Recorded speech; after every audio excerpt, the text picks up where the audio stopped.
channel ကို like subscribe လုပ်ဖို့မမေ့ပါနဲ့နော်အားလုံးမင်္ဂလာပါတက်လန်း online ပညာရေးမှကြိုဆိုပါရစေကျွန်တော်ကတော့တိမှတ်ဖွယ်ရာတိုင်းရင်းစည်းပညာဘုဟုတုတများကိုပြန်လည်မျှဝေမဲ့တိုင်းရင်းစည်းဆရာဆရာကြီးဦးရအောင်ဖြစ်ပါတယ်ခင်ဗျဒီတစ်ပတ်ကတော့ကျွန်တော်တို့နိုင်ငံမှာရောကမ္ဘာအနှံ့မှာပါလို့ပြောရင်မမှားပါဘူးခင်ဗျအမှန်တော့နေရင်နေပါလိမ့်မယ်အဲ့ဒါဘာလဲလို့မေးရင်ရင်းချက်ယောဂနဲ့ပတ်သက်လို့တိမှတ်ဖွယ်ရာများကိုအပိုင်း၃ပိုင်းလောက်ခွဲပြီးတင်ပြကြပါတယ်ခင်ဗျ။ဘာကြောင့်လဲဆိုရင်အပိုင်း၃ပိုင်းလောက်ခွဲပြီးတင်ပြလို့ရှိရင်ရင်ကျက်ယောဂဆိုတဲ့အကြောင်းကအလွန်အရာကြီးပါတယ်ခင်ဗျ။ဝေဒနာရှင်များနေပြီးသူတို့ခံစားချက်ကိုဆရာတွေကိုပြန်တင်ပြတာတွေကိုနားထောင်ကြည့်မယ်ဆိုရင်ရင်ကျက်တယ်ဟုတ်တယ်အဆုတ်ကအသက်ရှူလို့မရဘူးဒါပဓာနာပဲဟုတ်ပြီအဲ့ဒီအဆုတ်ထဲမှာဘယ်လိုရှိလဲဟောအဆုတ်ထဲကိုဝေကြီးထွက်ချီနဲ့ဝင်လာတဲ့လေဓာတ်တွေရှိတယ်အောက်ဆီဂျင်တွေရှိတယ်နှလုံးအရန်တွေပို့လိုက်တဲ့အာဘောလို့လည်းအမိခံတယ်သွေးဟောင်းတွေကိုသွေးသစ်လုပ်တယ်ဒါသူရဲ့အဆုတ်ကပဓာနာပဲအဲ့ဒီခါမှာလူရက်ဘယ်လိုပြောလဲဆိုတော့ဟာကြက်တယ်ပုံစံမျိုးစုံနဲ့ပန်းနာရင်ကြက်လို့ခေါ်တယ်အဲ့ဒါဆိုလို့ရှိရင်တော့သူကဘဝတစ်ခုလုံးမှာဘယ်လမ်းမထူတော့ဘူးတချို့ကတော့အဲ့ဒါကိုပန်းနာရင်ကြက်လို့ခေါ်တာကိုရင်ကြက်လို့ခေါ်တာကိုကရင်ကြီးထဲမှာကြက်ခဲပြီးတော့ရှေ့ကနေမတက်ကျန်လို့နောက်ကနေကြက်တခါလဲဖက်လိုက်သူခံစားရတဲ့ဝေဒနာခင်ဗျအတော့အခါခမခံသည့်မခံတာဖြစ်ပါတယ်ခင်ဗျအဲ့တော့အဲ့ဒါကိုသူကပန်းနာရင်ကျက်လို့မခေါ်ခြင်းဘူးအဲ့တော့ပန်းနာချောင်းစုလို့ခေါ်တယ်အဲ့တော့ပန်းသွားအောင်ကိုချောင်းရဆိုတာပန်းနာချောင်းစုလို့ခေါ်တယ်ဒါချောင်းစုရင်ကျက်တယ်ခင်ဗျဟာတလိကချောင်းစုတဲ့ချွေးကချောင်းစုတဲ့ဟာချောင်းစုသွေးပါတဲ့အစုပ်ပွားချောင်းစုတဲ့ရက်တရာချောင်းစုတဲ့ဟာအပူချောင်းစုတဲ့အေးချောင်းစုတဲ့အဲ့ဒီရင်ကျက်ချောင်းစုနဲ့ပတ်သက်တဲ့နာမည်တွေကိုတန်းစီပြောရင်ဒီကာတစ်ခုလောက်ဖွဲ့လို့ရပါတယ်ခင်ဗျဒါပေမဲ့အဲ့ဒါတွေအားလုံးအမည်တွေပြားပေးမယ်လို့ဒီထဲမှာဝင်ဆက်သွားအောင်အပိုင်း၃ပိုင်းနဲ့တင်ပြခြင်းပါတယ်ပထမတင်ပြလို့တဲ့အပိုင်းကတော့တိမှတ်ဖွယ်ရာရင်ကျက်ယောဂအပိုင်း၁တလိကတ်ချောင်းစုဒါလေးခွဲကြသည်ပါဒုတိယတင်ပြချင်တာကတော့လေချက်ချောင်းစုတတိယတင်ပြမယ်တတိယပိုင်းကတော့ချွေးချက်ချောင်းစုအဲ့ဒါအစင်ကြပြီးအစင်မြင့်တယ်ခင်ဗျရင်းကျက်ပြီးမှမြင့်တက်သွားတာခင်ဗျဒါမြင်တလိကချောင်းစုဆိုတော့နံပါတ်1ဒီအပိုင်း1မှာတင်ပြလိုတာကတော့တလိကလာပြီဆိုလို့ရှိရင်အဲ့ဒီဝေဒနာရှင်ဟာလူကြီးပဲဖြစ်ဖြစ်လူငယ်ပဲဖြစ်ဖြစ်အမျိုးသမီးပဲဖြစ်ဖြစ်အမျိုးသားပဲဖြစ်ဖြစ်တောင်ပေါ်ဒေသကရင်ကျက်နေတဲ့သူပဲဖြစ်ဖြစ်မြေပြတ်မှာဖြစ်ဖြစ်ကြီးလေးဖြစ်ဖြစ်မျိုးပြဖြစ်ဖြစ်ဗျာအဲ့ဒီပုဂ္ဂိုလ်ကြက်ပြီဆိုတာနဲ့သူထွေးလိုက်တဲ့တလိဟာဒိဋ္ဌနမိတ်ပြလက္ခဏာလို့ခေါ်တယ်ခင်ဗျကျွန်တော်တိုင်းစေပညာမှာဘသူကြက်ဘယ်နိုင်ငံဘယ်လူမျိုးဖြစ်ဖြစ်ဒိဋ္ဌနမိတ်ပြတဲ့လက္ခဏာကတော့ထွက်လာသမျှဟာတာကူလေးတွေလိုကြောက်ကြောလေးတွေလိုအဲ့လိုအတိတ်ကလေးထွက်တယ်ခင်ဗျအဲ့ဒါဆိုရင်အဲ့ဒီပုဂ္ဂိုလ်တလိနဲ့ရှင်ပြီးတော့ကတ်တဲ့တလိကတ်ချောင်းစုပါလို့တဟိုဟိုဆိုမယ်ခန္ဓာနာဆိုမယ်အဲ့ဒီလက္ခဏာကခွဲခြားပြီးကြည့်မယ်ဆိုလို့ရှိရင်တော့ကလေးတွေဆိုလို့ရှိရင်ဘာသိတာလဲဆိုရင်အဲ့ဒီလိုတလိအတိတ်ကလေးထွက်ပြီးဆိုလို့ရှိရင်အဲ့ဒီကလေးတေးကြတယ်မကြကျိုးဘူးကောင်းမှုထားပြီဟောတကြ3လေးနဲ့ကျိုးဘူးကောင်းမှုထားပြန်ပြီတလိကလည်းထွက်နေပြန်ပြီအဲ့ဒါဆိုရင်သူ့သွားမဆန့်ကြည့်နဲ့တော့ဆန့်ကြည့်တဲ့လက်ပြားမရှိပြအမြဲတမ်းရေခဲလို့အေးနေတယ်ခင်ဗျဟုတ်ပြီအမျိုးကောင်းသမီးများအဲ့ဒီလိုတလိကပ်ပြီးတာကူတို့လိုကြောက်ကြောလို့ထွက်ပြီးဆိုလို့ရှိရင်အဲ့ဒီသူတွေအဲ့ဒီမိန်းကလေးတွေမှာယာတိအဖြူစင်းတဲ့ယာတိတွေနောက်ကျတတ်တယ်ခင်ဗျအမျိုးကောင်းသားတွေမှာဆိုရင်တော့အဲ့ဒါမကြဖြားမယ်ခင်ဗျညနေဆောင်မှာဖြားတတ်ပါတယ်အဲ့ဒီလက္ခဏာလေးတွေပေါ်လာပြီးဆိုရင်တက်ကြွတဲ့ဆရာနဲ့ဆက်ကပ်ပြီးကုမယ်ဆိုလို့ရှိရင်တော့ဒီဝေဒနာဟာပိန်းကြဘက်မှာရေမတင်တကယ်တော့ပိန်းကြရွယ်အဖျားရေမနာတကယ်တော့ကင်းစင်ပပြောနိုင်ပါတယ်အဲ့တလိပ်အတွက်အကောင်းဆုံးကတော့မြမတိုင်းရေးစီးဆရာတိုင်းမှာရှိတဲ့ချွေးပျော်စီဆိုတာလေးကိုမှတ်မှုရကြအဖြစ်ချမ်းသာကြပါစေလို့မေတ္တာပို့သလိုက်ပါတယ်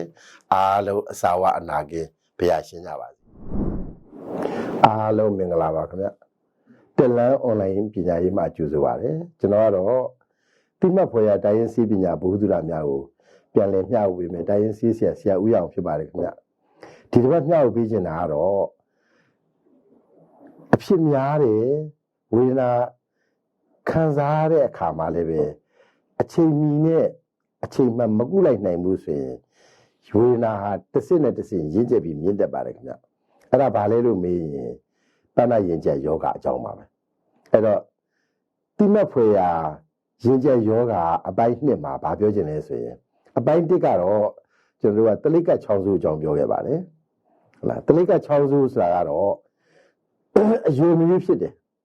ဖြစ်တဲ့ပုံစံသာကွာတယ်ဒါပေမဲ့တူနေတာကတော့တလိပ်မှာကြောက်ကြောလေးတွေလိုတာကူလေးတွေလိုအဲ့အတစ်ကလေးထွက်ပါတယ်ခင်ဗျဒါယောဂရဲ့မရင်ကျက်သေးတဲ့အချိန်မှာအခုပြောမယ့်အပိုင်း2မှာကတော့လေးကျက်ချောင်းဆူစာကိုပြောချင်ပါတယ်ခင်ဗျဒါလေးကတော့ဒီမျှဝေချက်ကတော့နော်ကြည့်ရှုနားထောင်ကြတဲ့သူတွေအားလုံးအတွက်အရေးပါရုံမကအရာရောက်မဲ့အချက်တစ်ချက်ပဲလို့ကျွန်တော်ဒါလေးကိုကြိုတင်ပြောချင်ပါတယ်ခင်ဗျဘာကြောင့်လဲဆိုရင်မြန်မာစေပညာရဲ့တိမ်မြုပ်နေတဲ့အချက်လေးရှိတယ်အဲ့ဒါမြန်မာစေဆရာကြီးများကဝါယောဓာတုတဥရုယာတဲ့ဝါယောဓာဆိုတာယာတိဥရုနဲ့ဟတ်ဆက်ပြီးမှဖြစ်တာတဲ့ဒါကြောင့်ဒီလေးချက်6စုဆိုတာဘယ်အချိန်မှာဖြစ်လိမ့်ရှိလဲဆိုရင်ဥရုတစ်ခုနဲ့တစ်ခုဥရုတစ်ခုနဲ့တစ်ခုနှွေမှစောင်းဥရုစောင်းမှနှွေမိုးအဲ့ဒီနှွေမိုးစောင်းလို့ခေါ်တဲ့ဥရု3ကြီးအဆက်အဆက်မှာဖြစ်တတ်တယ်ခင်ဗျသူဖြစ်ပြီဆိုလို့ရှိရင်ဝင်းလှည့်ပြတယ်လို့ပဲခင်ဗျဘုရားရှင်ကိုရောစေးဆရာကိုရောဟောဒီရင်ကြက်ထဲမှာတော့လေကြက်ဟာယောဂါက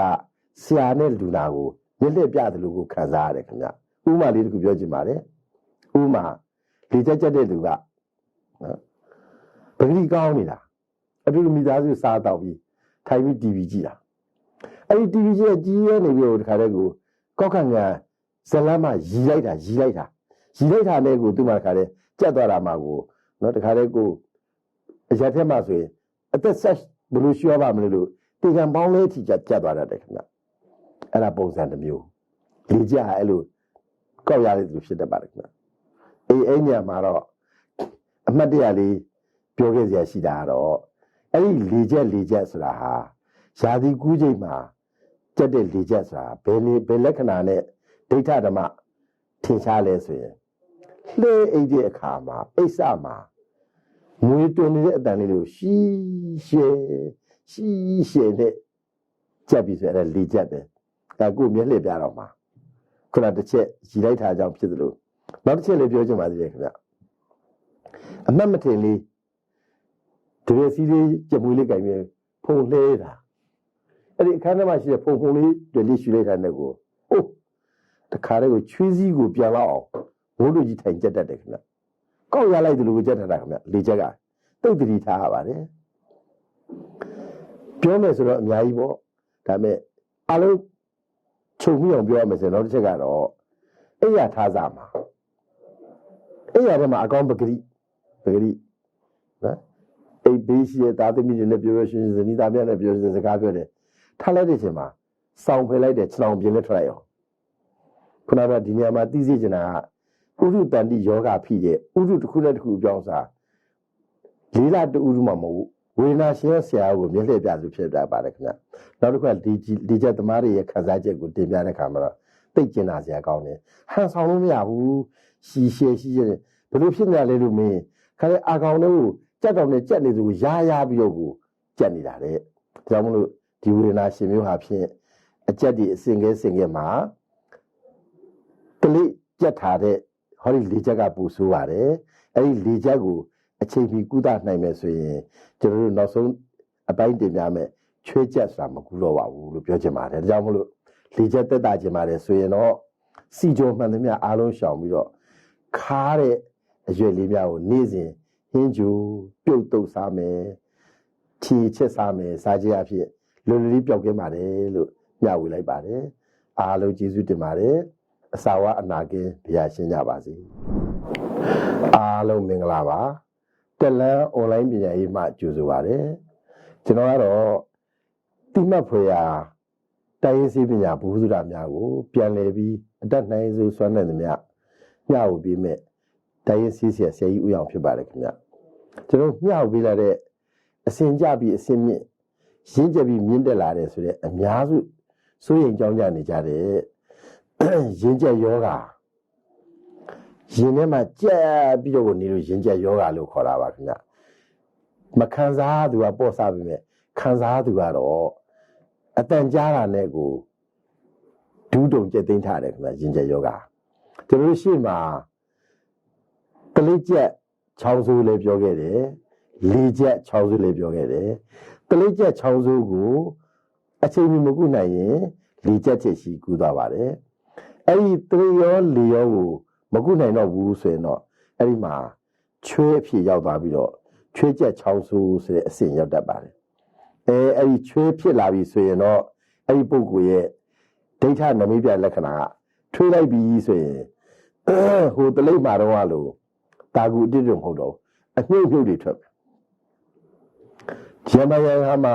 ထွေးလိုက်ပြီဆိုစရိယချွေးတလိပ်စရိယနော်တမ်းမသွားဘူးလက်နဲ့ဆွဲမှအမြင်လိုက်ကြီးအဲ့ဒါလေးတစ်ခါလေးပြက်ချင်မှပြက်တယ်နောက်တစ်ဖက်ကဆွဲပြီးမှထွေးကန်ပို့ရတယ်။အဲ့ဒီလိုချွေးချက်ချောင်းစိုးဘွားရောက်လာပြီဆိုလို့ရှိရင်ကြက်လေးကြက်တယ်ဘာလို့လဲဆိုရင်လေကြောင့်ကက်လဲကက်တယ်ဘာကြောင့်လဲဆိုတလေးကြောင့်အထက်မှာနှစ်ခုပြောခဲ့ပါတယ်ကြက်တယ်ကက်တယ်အဲ့ဒီကြက်ပြီးတော့လေသူကနှိမ့်ဆက်တယ်ကက်ပြီးတော့နှိမ့်ဆက်တယ်ကက်ပြီးနှိမ့်ဆက်တဲ့အခါများဆိုရင်ဟောဒီပန်းနာသမားဆူလိုက်တာအသက်ရှူလို့မရဘူးသူကဒီနားလေးမှာကက်နေတယ်သူထင်တာတလေးရဲ့ထွက်ဖူးတယ်ထွက်သွားရင်လည်းပဲရောနေကြတော့ငါသွားမယ်ဆိုပေါ့ပါတော့ဟတ်တယ်ဟဲ့နဲ့တလေးခရကတ်နေတဲ့အကောင်လေးကကပ်ပြီးနှိမ့်စစ်နေတဲ့ကောင်လေးကမထွက်ဖဲနဲ့ဘာထွက်လာဆိုလေချောင်းကိုသွေးထွက်လာတယ်အဲ့ကောင်ကတန်တရားတွေတီဗီပဲဖြစ်တော့မှလားသွေးကဘောက်ပဲဆက်အမှားလဲလို့အထိအဲ့လိုစွင့်ကြောင်းကြစရာတွေပေါ်တယ်ခင်ဗျဒါကကပ်ပြီးတော့နှိမ့်ဆက်တာကြက်ပြီးနှိမ့်ဆက်ပြီးဆိုရင်တော့ကြက်ပြီးရှိဆိုရင်အဲ့ဒီလေနဲ့ရှင်ချက်ကြောင့်မလို့ချို့များဆိုရင်ခစ်ပေါ်စီနော်အဲ့ဒီစီကိုပန်းနိုင်ရင်ကျက်စီတခါတော့ထိုးလိုက်မှအသက်ရှူလို့ရတယ်တချို့ဆိုရင်တလုံးထိုးတယ်6လလောက်ခံတယ်တချို့ဆိုရင်3လတချို့2လတချို့1လတချို့ဆိုရင်တစ်နေ့တစ်ခါကိုထိုးနေတဲ့အစဉ်အထိအကျက်ဆွဲတတ်ပါခင်ဗျအဲ့ဒါကတော့ဘာကြောင့်လဲလို့မေးရင်ကပ်ပြီးတော့နှိမ့်ဆက်တာမဟုတ်ဘူးကြက်ပြီးနှိမ့်ဆက်တာကြက်ထာမှမရှူနိုင်မကင်နိုင်ကြက်ထာမထိုးရင်အသက်ကိုရှူလို့မရဘူးပြောတယ်မျက်နှာလေးငယ်ငယ်နဲ့ချွေးစည်းပြန်ပြီးတော့နော်အသက်ကိုဘယ်ရထွက်မှမသိပါဘူးအဲ့လိုညီးတယ်ခင်ဗျကြောင့်မလို့ကပ်ပြီးနှိမ့်ဆက်တော့လည်းပဲပြင်မှန်းတာပဲကြက်ပြီးနှိမ့်ဆက်တော့လည်းပြင်မှန်းတာပဲအဲ့တော့ပန်းလေးပန်းနေနော်ပန်းပြီးတော့နာလဲနာတယ်တကယ်ကြက်လာပြီဆိုရင်တကယ်ကြက်တဲ့လူကစူရတဲ့ခါမှာအမလီကြွက်သားတွေအထိမခံနိုင်ဘူးကြောတွေနာတယ်ရင်တွေနာတယ်မျက်နှာလေးငယ်ငယ်နဲ့ပန်းလေးပန်းနေနာလဲနာတယ်ကြက်ပြီးတော့လည်းနှိမ့်ဆက်တယ်ကပ်ပြီးတော့လည်းနှိမ့်ဆက်တယ်ကပ်ပြီးနှိမ့်ဆက်တာတလိပ်ကြက်ပြီးနှိမ့်ဆက်တာလေးရှေ့ရတင်ပြရတဲ့အပိုင်း1နဲ့အပိုင်း2ကိုများအချိန်ကြီးတက်ကြွတဲ့ဆရာနဲ့မကုတာဘူးဆိုရင်အဲ့ဒီမှာပန်းလေးပန်းနာလဲနာလို့အဲ့ဒီချွဲကပ်ပြီးကြက်တဲ့ချောင်းစိုးကြရင်တော့အဲ့ဒါပန်းနာရင်ကျဲလို့ခေါ်ရတယ်ခင်ဗျအသက်ရှင်နေတဲ့ဘဝတည်နေတယ်ပါခင်ဗျအလိုကောင်းကောင်းမလုပ်နိုင်တော့ဘူးဒါကြောင့်မလို့ဘာကြောင့်ပန်းနာရင်ကျဲလို့ခေါ်ရမလဲပန်းလေးပန်းနာလဲနာလို့ပန်းနာရင်ကျဲလို့ခေါ်တယ်လို့ရှေးခါကအတိမတ်ပြုခဲ့ပါကြခင်ဗျအဲ့ဒီဝေဒနာရှင်တွေဟာလည်းပဲကျွန်တော်တို့တိုင်းပြည်ကျွန်တော်တို့နိုင်ငံမှာဖြစ်တဲ့နှုံမနှဲလာပါဘူးဒါကြောင့်မလို့ဒီဝေဒနာတွေကိုပန်းနာရင်ကျဲအစစ်အထိမရောက်မီကျိုးဆိုအသက်ရှူပိုက်တဲ့အမြဲအုပ်ပြီးရှူရတယ်ကျိုးဆိုထုတ်ပြတယ်ခေါင်းကလေးပါတယ်ခေါင်းကလေးကကေတာတဲ့ခေါင်းကလေးရှူရတယ်အဲ့ခေါင်းမရှိဘာမှမလုပ်လို့မရတော့ဘူးခီးလည်းမသွားရတော့ဘူးအဲ့ဒီအစစ်မရောက်မီတလိကျက်နဲ့လေကျက်မှာနိုင်အောင်ကူခြင်းအဖြစ်ဟောဒီပန်းနာရင်ကျက်သူမကူပဲနဲ့တော့တက်တာပြောက်ကင်းနိုင်ကြပါစေအဲ့ဒီအတွက်အမှန်တကယ်လူအပ်တဲ့လူတယောက်ကကျမ်းမာရေးနဲ့ညီတဲ့ချင်းခါအေးတို့ကိုစာပြီးကြောဆက်စိတ်တို့ကိုရှောင်ရင်းအဖြစ်ပန်းနာဝေဒနာမှကင်းဝေးကြပါစေလို့မေတ္တာပို့တာရင်ဒီကိုချုပ်ပါတယ်အားလုံးအစာဝအနာကင်း ဘုရားရှင်းကြပါစေအားလုံးကျေးဇူးတင်ပါတယ် Star Channel ရဲ့မြမတိုင်းရင်ဆေးကဏ္ဍကနေတိုင်းရင်ဆေးဆရာကြီးဦးရန်အောင်ရဲ့မြမတိုင်းရင်ဆေးပညာတွေထဲကအစာကိုဆေးဖြစ်အောင်ဘယ်လိုစားမလဲကျန်းမာအောင်နေထိုင်နည်းအာဟာရဖြစ်အောင်အစားအစာနည်းစတဲ့တိမဖွယ်ရာတိုင်းရင်ဆေးပညာတွေနဲ့ပတ်သက်ပြီးတော့လူတစ်ယောက်ကျန်းမာစေဖို့အတွက်တင်ဆက်ပေးနေတာပဲဖြစ်ပါတယ်။ Star Channel ရဲ့မြမတိုင်းရင်ဆေးကဏ္ဍကနေတိုင်းရင်ဆေးပညာဘုဒ္ဓတအကြောင်းအရာများကိုတင်ဆက်ပေးသွားမှာဖြစ်လို့ဆက်လက်ဆောင်ရွက်ကြည့်ရှုပေးကြပါအောင်ရှင်။ကျမတို့ရဲ့ Star Channel ကို Like Subscribe လုပ်ဖို့မမေ့ပါနဲ့နော်။